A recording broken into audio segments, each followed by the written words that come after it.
That was Carin Gorrell from Yoga Journal. She's the editor-in-chief, and it's a tremendously popular magazine in the world of yoga. And Phil, I mean, I had no idea. I knew there were a lot of yoga practitioners, but since 2012, it's in the United States, it's gone from 20 million practitioners, however that's defined, to 36 million.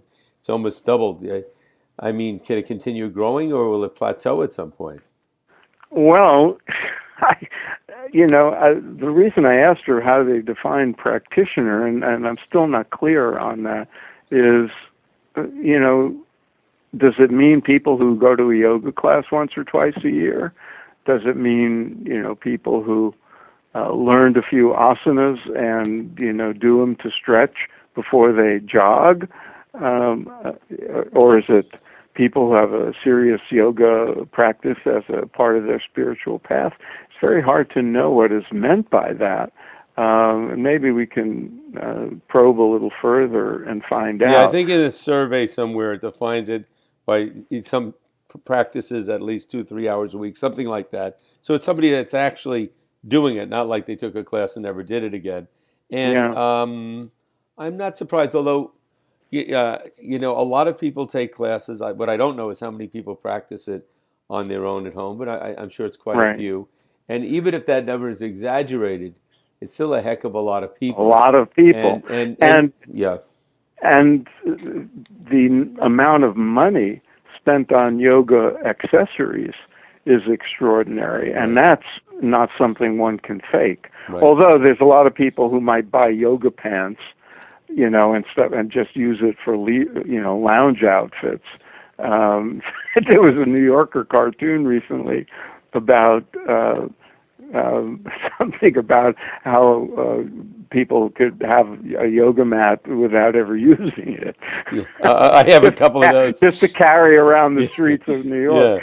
yeah.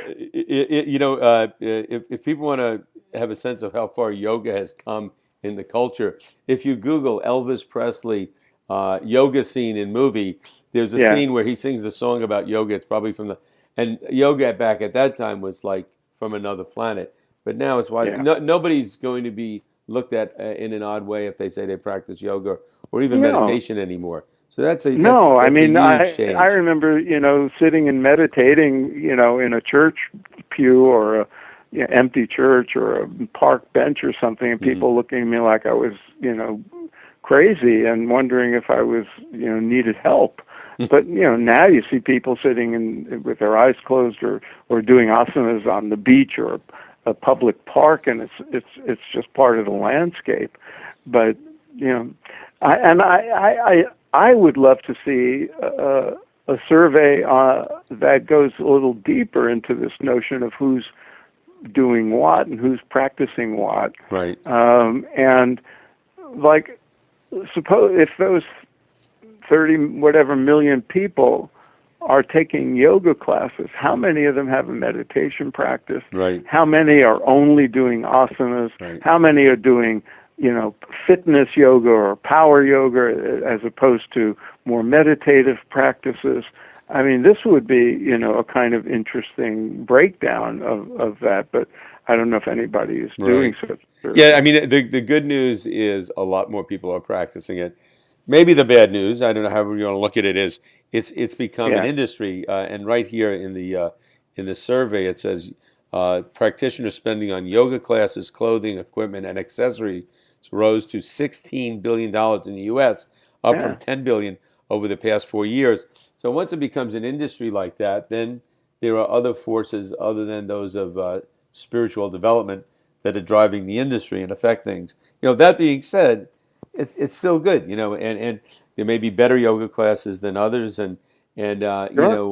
Carin, she represents a magazine that probably gets a lot of good information to people that helps people that need help, that helps people that are stressed out or whatever. But at the same time, and you brought this up, they sort of define what yoga is and who practices it. And if you look at the magazine, and she said it'll be changing and be more diverse, but you see these like look like models in these expensive yoga outfits doing all sorts of poses that the average person could never do, and so it becomes almost like a glamour magazine. rather than something that's just for the masses, and then people Right, but aspire to look like that. Yeah. and that's one could be cynical and say that yoga journal is part of the problem of yoga being reduced Hmm. to asanas and fitness, and that it appeals to people who aspire to look better and to be glamorous and so forth. On the other hand, as she said, and other people have said on our program, and as you said today, people get into something like asana practice or even meditation practice for whatever reasons Right. are most immediate in their areas of concern. Right. They have a physical ailment, they're worn out, they're stressed, they have anxiety, they're depressed, and if they stick to the practices and they see they work, those are often the doorways in, Right. and then they find out there's something better. I mean, you and I came from the era when meditation was the principal focal point of yogic practice, and asanas was secondary. But people came to TM at the height of TM's fame for what we would think of as superficial reasons also. Right. Right. You I know, mean, if somebody comes to me, Phil, and they say, "I'm going to practice yoga because I really want to get in shape and I want to look better for," I'm totally fine with that. I mean, go ahead. sure, My guess is they're going to get a lot more. It was like when we taught TM. It was people came, I want to start meditation because I want to get rid of these headaches, or it right. wasn't necessarily for anything spiritual. But let them do it, and then their perception of it changes, and their desires change. And I've seen that. So I think anybody should be encouraged. By the way, Yeah. one of But the things. let me add Yeah. something, Dennis. I think the responsibility of people in the yoga world, whether it's Yoga Journal or the yoga teachers or the owners of yoga studios and the people training yoga teachers, is to give all those people what they need and make it accessible to people at every level of interest, but let them know. I mean, I think that's a critical element, is to Mhm. not lose sight of all that yoga really is and can be. Right, right. And I think that's important. And I think some of the people I know teaching yoga, especially people that come from the tradition of Iyengar, they are very um, strongly feeling that their particular tradition or system is best, and that many of the systems are watered down or not as good. And you get into that with meditation and all as Well, well. sure. And I think That, ultimately, if you're out there listening, thinking, I want to take yoga, what yoga class should I take? Ask friends that have been doing it. But I think the main thing is you take a class that you feel comfortable with. When we had Eddie Stern on, who's a very right. well-known yoga teacher in New York, that was the point he made. He said his uncle took him to a yoga class, and his uncle loved it, but Eddie said he hated it.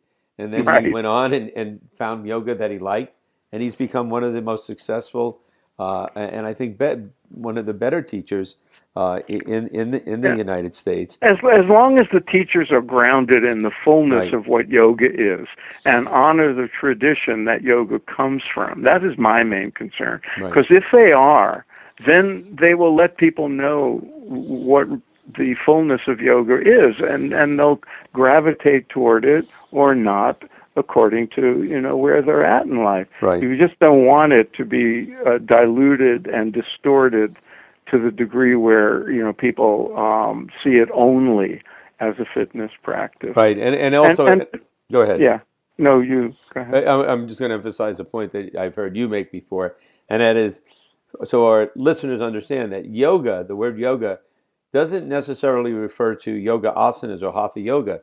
Yoga means wholeness, fullness that comes from a spiritually developed life.